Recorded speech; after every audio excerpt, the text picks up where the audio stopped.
Praise the Lord. கர்த்தருடைய பரிசுத்த நாமம் மகிமைப்படுவதாக. பரிசுத்த மத்தேயு எழுதின சுவிசேஷ புத்தகம் 5ஆம் அதிகாரம் 5வது வசனம். சாந்த குணமுள்ளவர்கள் பாக்கியவான்கள், அவர்கள் பூமியை சுதந்திரத்துக் கொள்வார்கள். இந்த ஜனவரி மாதத்துடைய முதல் ஞாயிற்றுக்கிழமைக்கு நேராக நாம் வந்திருக்கிறோம். இந்த பரிசுத்த உயிர்த்தெழுந்த நாளுடைய ஆசீர்வாதங்கள் உங்களுடைய வாழ்க்கையை நிரப்பட்டும், குடும்பத்தை நிரப்பட்டும். எனக்கு பிரியமானவர்களே, சாந்த குணம் ரொம்ப சாதாரணமான ஒரு விஷயமாக போயிடுச்சு. ஒரு காலத்தில் நம்ம ஊரில் சாந்தமாக இருந்தவர்கள் எத்தனையோ பேர் இருந்தாங்க. இன்றைக்கி நிலைமையெல்லாம் மாறிடுச்சு. ஒரு போஸ்ட்மேனு அந்த லெட்டரை கொண்டு வந்து ஒரு வீட்டுக்கு கொடுத்த பின்பு தான் பிரச்சனைகளே ஸ்டார்ட் ஆகும். அது வரைக்கும் பிரச்சனை ஸ்டார்ட் ஆகாது. இன்றைக்கி அப்படி கிடையாது.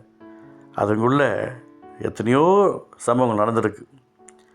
இந்த போஸ்ட்மேன் லெட்டர் எடுத்து வந்து கொடுத்து அதை வீட்டில் இருக்கவங்க படித்து, அதுவும் உடனே படிக்க முடியாது, அந்த காலத்தில் படிப்பெல்லாம் கம்மி, அதை எடுத்துகிட்டு போய் யார்கிட்டயோ கொடுத்து, அதை படிக்க தெரியாமல் படித்து யாரோ சொல்லி கொடுத்து அப்படி படிச்சிடுவாங்க.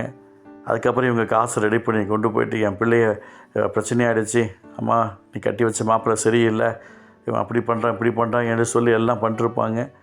இதெல்லாம் ரெடி பண்ணிவிட்டு ஆளை கூட்டிகிட்டு அந்த ஊருக்கு போனால் அந்த பொண்ணு மாப்பிள்ளையும் சந்தோஷமாக இருப்பாங்க. என்னம்மா இவ்வளோ தூரம் வந்திருக்கிறேன்னு கேட்பாங்க. ஒன்றும் சொல்லவும் முடியாது. எதுக்கு வந்திருக்கிறோம் அப்படின்னு சொல்லவும் முடியாது. ஏன்னா அந்த கணவருக்கு தெரியாமல் தான் அந்த லெட்ரு வந்திருக்கும். அது அந்த காலம். வாம்மா சாப்பிட்டு போம்மா எல்லாம் போய்ட்டு அனுப்பிச்சி விடுவாங்க. என்னம்மா நீ லெட்ரு போட்டிருக்க? ஆமாம், அன்றைக்கி போட்ட லெட்ரும்மா, அது இப்போ தான் வந்துச்சியா, நாங்கள் 2 பேரும் நல்லா தான் இருக்கிறோம், ஒரு குறையும் இல்லை, சந்தோஷமாக இருக்கிறோன்னுவாங்க. ஆனால் இன்றைக்கி பாருங்கள், எங்கே பார்த்தாலும் வன்மம் அதிகமாகிடுச்சு. குறை சொல்லுவதற்காகவே போன் நிலைமை வந்துடுச்சு. குறை சொல்லுவதற்காகவே சாட்டிங் வந்துடுச்சு. அவங்க சரியில்லை, இவங்க சரியில்லை. எனக்கு பிடிச்சபடி ஒருத்தர் நடந்துக்கிட்டாங்கன்னா அவங்க ரொம்ப நல்லவங்க, நான் என்ன வேணால் பண்ணுவேன், அவங்க என்னை எதுவுமே திட்டக்கூடாது அப்படின்னா அவங்க ரொம்ப நல்லவங்க. ஆனால் நான் பண்ணுறதெல்லாம் என்னை சரிப்படுத்திக்கிட்டே இருக்கிறாங்கன்னா எப்போ பார்த்தாலும் குறை கண்டுபிடிக்கிறாள் வந்துட்டாங்க பாரு அப்படின்னு சொல்கிறாங்க பாருங்கள். எனக்கு பிரியமானவர்களே, சாந்தம் இல்லாமல் போய்விட்டது, அமைதியான உள்ளம் இல்லாமல் போய்விட்டது. இந்த பூமியை எத்தனையோ ஜனங்கள் ஆளுகை செய்திருக்கிறார்கள். எத்தனையோ பேருடைய வாழ்க்கையை புரட்டி போட்டு இருக்கிறது அந்த சாந்தம் இல்லாததுனால். உங்களுக்கு நான் சொல்லிக்கிறேன், இலங்கை தேசத்தில் எவ்வளோ பெரிய கஷ்டங்கள், அந்த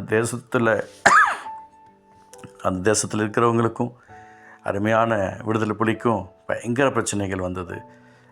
இவர்கள் மேலே பலவிதமான காரியங்களை தொடுத்து இவங்களுடைய ஜீவன்களெல்லாம் எடுத்தாங்க.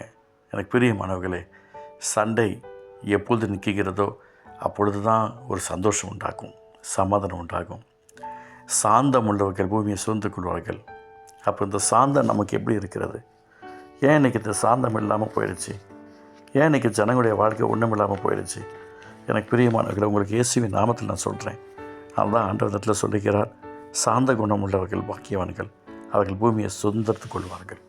நம்ம ரொம்பவும் கவனமாக இருக்கணுங்க, ரொம்ப சாஃப்டாக இருக்கணும். சில நேரங்களெல்லாம் அந்த சாஃப்ட் இல்லாமல் போயிடும். நிறைய நேரங்களில் எனக்கு சாந்தமுள்ள ஆவி இருக்காதான்னு நினச்ச நேரங்களில் உண்டு. எதுக்கெடுத்தாலும் கோவப்படுறோமே, எதுக்கெடுத்தாலும் டென்ஷன் ஆகிறோமே, ஏன் எனக்கு இந்த வாழ்க்கை என்று சொல்லி நினச்சி புலம்புகிற நேரங்கள் கூட உண்டு. நான் சின்ன விஷயத்தை கூட தாங்கிக்க முடியலையே, என் சரீரம் பலவீனப்பட்டு விட்டதே, ஆண்டவரே கிருபை செய்வீராக என்று மன்றாடின நேரங்கள் உண்டு. எனக்கு பிரியமானவர்களே, இயேசுவின் நாமத்தை உங்களுக்கு நான் சொல்கிறேன், நாம் நம்மை குறித்து நிதானிக்காவிட்டால் நிச்சயமாக எந்த ஒரு சக்ஸஸான பிளெஸ்ஸிங்கும் தேவனிடத்திலிருந்து பெற்றுக்கொள்ளவே முடியாது. என்னை அவருடைய அன்புக்குள்ளே ஒப்பு கொடுத்து அவர் விரும்புகிற பாத்திரமாக அர்ப்பணித்து அவருடைய சத்தத்துக்கும் சித்தத்துக்கும் செவி கொடுத்து அதன் வழியில் நடக்க ஆரம்பித்த உடனே எனக்கு அற்புதம் நடக்கலை, உடனே சாந்தமாக இருக்குன்ற மைண்டு வரலை. கொஞ்சம் கொஞ்சமாக மாறினது.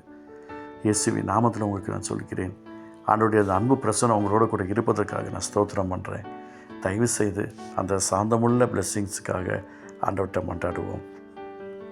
தேவன் அதை தான் எதிர்பார்க்கிறார். சாந்தமுள்ள இறுதியை நமக்கு வேணும், அந்த சாந்தமுள்ள குணம் நமக்கு வேணும், அந்த சாந்தமுள்ள ஆசீர்வாதம் நமக்கு வேணும். தேவனத்தில் எதையோ எதிர்பார்க்கிறோம். இந்த பரிசுத்த ஓய்வித்திருந்த ஓய்வு நாளில் நம் சபைகளில் குடும்பங்களில் இந்த சாந்த குணம் இருக்கணும் ஆண்டவரே என்று கொண்டாடலாம். இந்த நாள் இதுக்காக உபவாசம் பண்ணி ஆண்டவர் சமூகத்தில் கெஞ்சலாம்.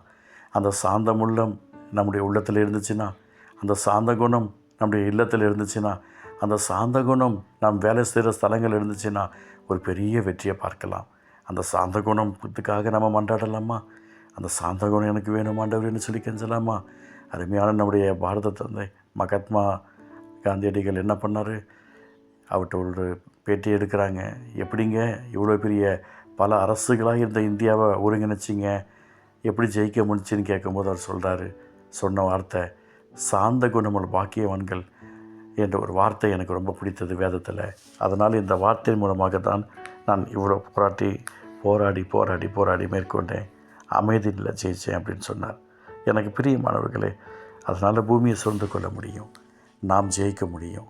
நீங்கள் ஜெயிப்பீங்க, நாம் ஜெயிப்போம். ஆண்டவர் அற்புதம் செய்வார்.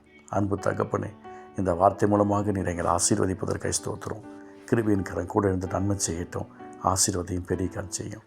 இயேசு நல்ல பிதாவே, ஆமென் ஆமென்.